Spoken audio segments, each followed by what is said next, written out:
আল্লাহর জমিনে আল্লাহর আইন খেলাফার অধীনে বাস্তবায়িত হবে, খলিফার অধীনে বাস্তবায়িত হবে।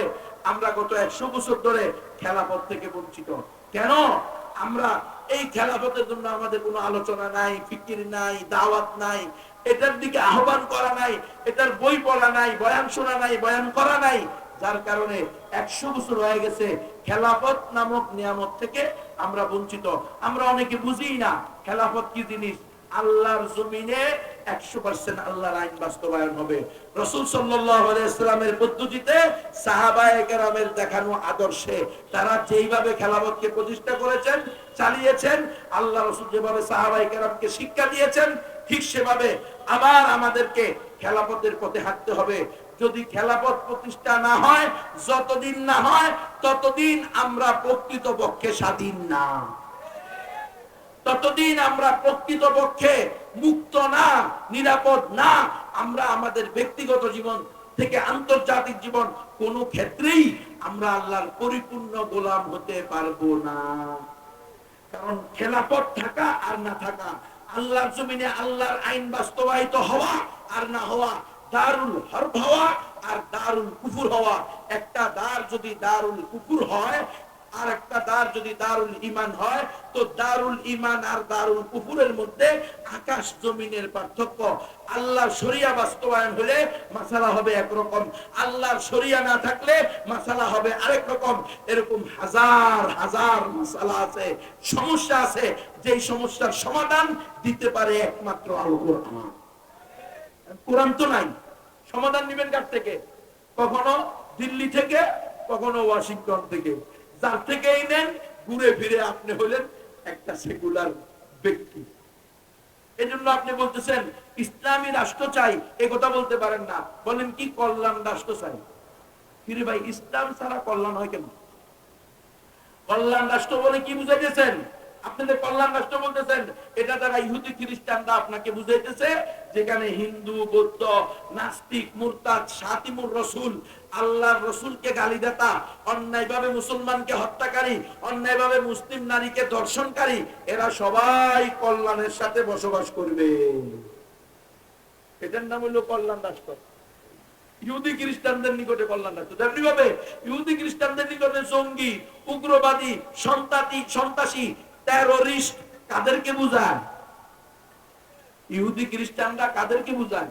জঙ্গি, উগ্রবাদী, সন্ত্রাসী, টেররিস্ট। এই শব্দগুলো পশ্চিমারা কাদের জন্য প্রয়োগ করে? প্রকৃত মুজাহিদদের বিরুদ্ধে। তুমি তো বুঝো, প্রকৃত মুজাহিদ যে যারা আল্লাহর জমিনে আল্লাহর শরিয়া চায়, আল্লাহর জমিনে আল্লাহর দ্বীন চায়, আল্লাহর জমিনে আল্লাহর দেওয়া জীবন বিধান বাস্তবায়ন করতে চায়, যারা ফান্ডামেন্টালিস্ট মুসলিম হতে চায়, মৌলবাদী মুসলিম, কোরআন এবং সুন্নাহকে আঁকড়িয়ে ধরতে চায়, কোন আধুনিকতার ছোঁয়া লাগায়া, আধুনিক ডেমোক্রেসির নাম দিয়া ইসলামকে ছাড় দেওয়া, কাটছাট করা, এটাই যারা বিশ্বাসী না, তারা হলো ইহুদি খ্রিস্টানদের নিকটে সন্ত্রাসী। আমরাও তাদের ভাষায় বলি সন্ত্রাসী, উগ্রবাদী, জঙ্গি। অথচ এই দেশে গত 16 বছরে যত জঙ্গি মামলা হয়েছে, এগুলা হলো 1000% মিথ্যা, ভুয়া, ধোঁকা, পুরাটাই নাটক। এটা করছে হলো প্রথম আলো, এটা করছে কালের কণ্ঠ, এটা করছে ডেইলি স্টার, এটা করছে দিল্লি আর ওয়াশিংটনের যৌথ গোয়েন্দা সংস্থারা। এই দেশে জঙ্গি আসলো কোথেকে? এই হুজুর কি জঙ্গি মনে হয়? বলেন। এই যে উনি যেখানে বসে আছে, ওখানে কি বহুত বড় জঙ্গি, উগ্র, সন্ত্রাসী?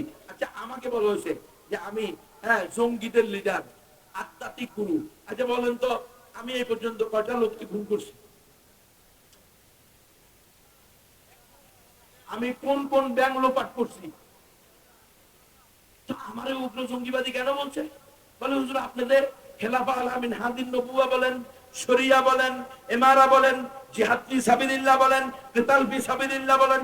তো এটা না বললে কি আমি কি বলতাম? অমুক ভাইয়ের চরিত্র ফুলের মতো পবিত্র, নামাজ পড়ে না এক ওয়াক্ত, গাঁজা খায় নিয়মিত, দর্শন করে প্রতি রাতে। আমি কি ওইটা বলতাম? কথা আমার দায়িত্ব কি? আল্লাহর ইবাদত করতে বলছে। আল্লাহর ইবাদত কোনটা? আল্লাহর জমিনে আল্লাহর আইন বাস্তবায়ন করার পক্ষে কাজ করা, দাওয়াত দেওয়া, এদাত করা, রিবাত করা, হিজরত করা, কিতাল করা, এটাই তো সবচেয়ে বড় ইবাদত।